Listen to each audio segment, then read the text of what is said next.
નમસ્કાર મિત્રો, ગુજરાત ન્યૂઝમાં તમારું સ્વાગત છે। જાણીએ આજના સમાચાર। મિત્રો, હાલ જ એક ખબર સામે આવી છે। દેશના અનેક રાજ્યોમાં આ સમયે આકરી ગરમી પડી રહી છે। દરમિયાન ભારતીય હવામાન વિભાગ દ્વારા ફરીવાર એકવાર હીટવેવ એલર્ટ જાહેર કર્યું છે। આઈએમડીએ દેશના પૂર્વીય અને દક્ષિણીય દ્વીપકલ્પના વિસ્તારોમાં 30 એપ્રિલ સુધી તીવ્ર ગરમીની ચેતવણી જાહેર કરી છે।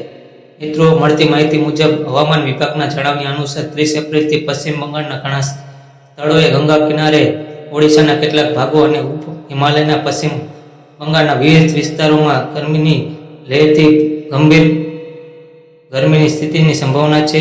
મિત્રો, આઈએમડી અનુસાર આગામી 4 દિવસ દરમિયાન બિહાર, ઝારખંડ, તેલંગાણા, રાયલસીમા, આંતરિક કર્ણાટક, તમિલનાડુ, પૂર્વીય ઉત્તર પ્રદેશના અલગ અલગ વિસ્તારોમાં ગરમીની લહેર આવવાની શક્યતા છે। 28 થી 29 એપ્રિલ દરમિયાન કોંકણ, ગોવામાં અને 28 થી 30 એપ્રિલ 2024 દરમિયાન પશ્ચિમ ઉત્તર પ્રદેશ, દરિયાકાંઠાના આંધ્રપ્રદેશ અને યાનમમાં પણ સમાન હોવાની સંભાવના પણ હવામાનની છે।